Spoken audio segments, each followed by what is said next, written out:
السلام عليكم ورحمة الله وبركاته وعدين سلام إذا ما أنتي نميل أربع عالم كجوكتان وحايدين لي هاي كسر هذا channel كيجي itsAmiin حددك عصبت هاينة فضلا سبسكرايب صار حنا كهل ما معنا دعوة جنب للكم waxaan fiirinayna maanta walaalkeena Daawud Kin waa wiil Korean ah oo wiil soo dhaafay Ilaahay subhanahu wa ta'ala hidaayad siiye kan Daawud Kin sawadani sheegay waa wiil Korean ah waana wiil YouTuber ah muddo hal sano ayuu raadinayay islaamku oo interview qaadayay dadku interview qaadayay wuxuu ogaanayay muxaaraan ah waa sidee muslimiinta maxay aaminsan yihiin iyo dadka kale maxay ka aaminsan yihiin alxaasil muddo hal sano ah ayuu islaamnimada fiirinayay finally Ilaahay subhanahu wa ta'ala hidaayad uu siiyay wiigii la soo dhaafay ayuu islaam noqday soo marka waxaan fiirinaynaa muuqaalada ka mid ah iyo sidoo islaamnimada u soo galay aan daawan. Okay, then here we go. How I became a Muslim without King. Unfortunately, my first memory of Islam was 9/11. At that time, I was really young, like 8 years old. I watched a huge building collapse on TV. I was really shocked, and that time I heard the word Islam on TV. So that was the first time I heard the word Islam. I don't know why, but I thought Islam is dangerous. wuxuu leeyahay horta marka u horeysa oo islaamka maqlay waa 9/11 waa waqtigii America oo labada sar diyaarad dhaxmartay wuxuuna ka maqlay TV-ga wuxuu leeyahay markaan maqlay waxaan u qaatay islaamka inay tahay argagixiso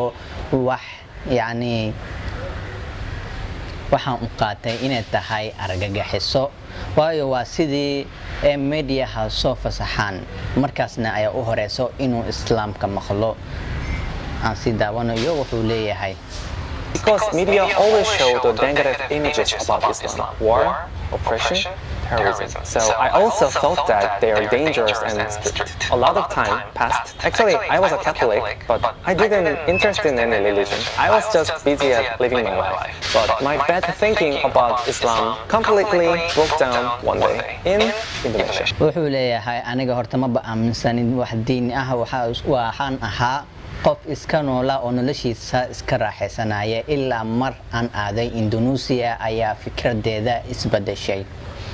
But I didn't know about Islam that time, so I even didn't know that there were so many Muslim people in Indonesia. I really didn't know that. Actually, two things made me so surprised.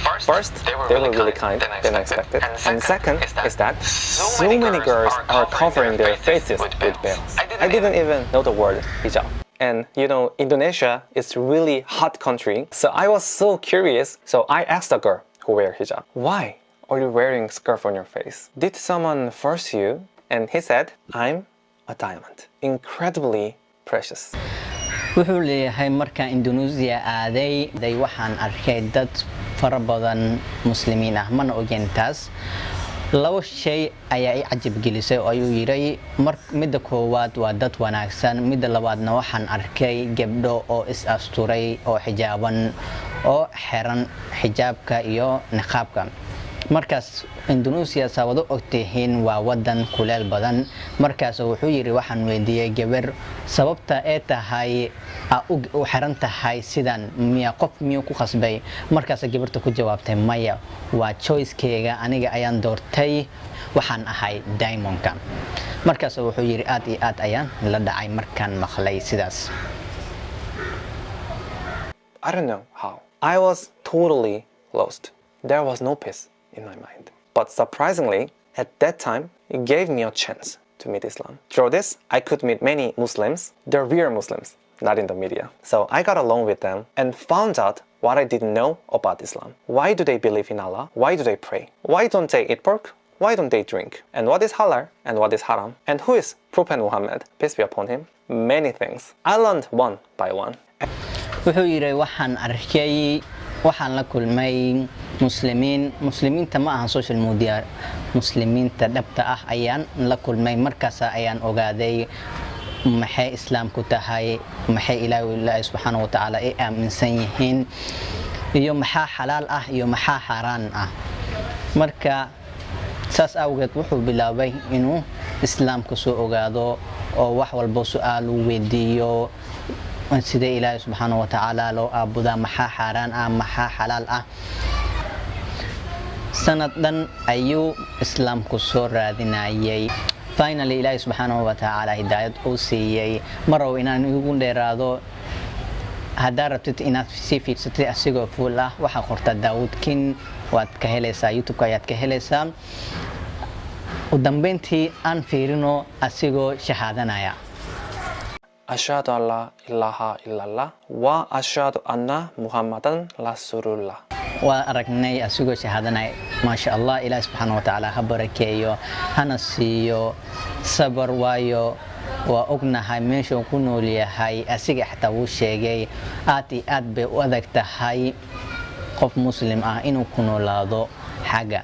haddana inkastoo asiga yahay muslim oo mar dhow soo islaamay, sidaa ayaa idinku og yahay.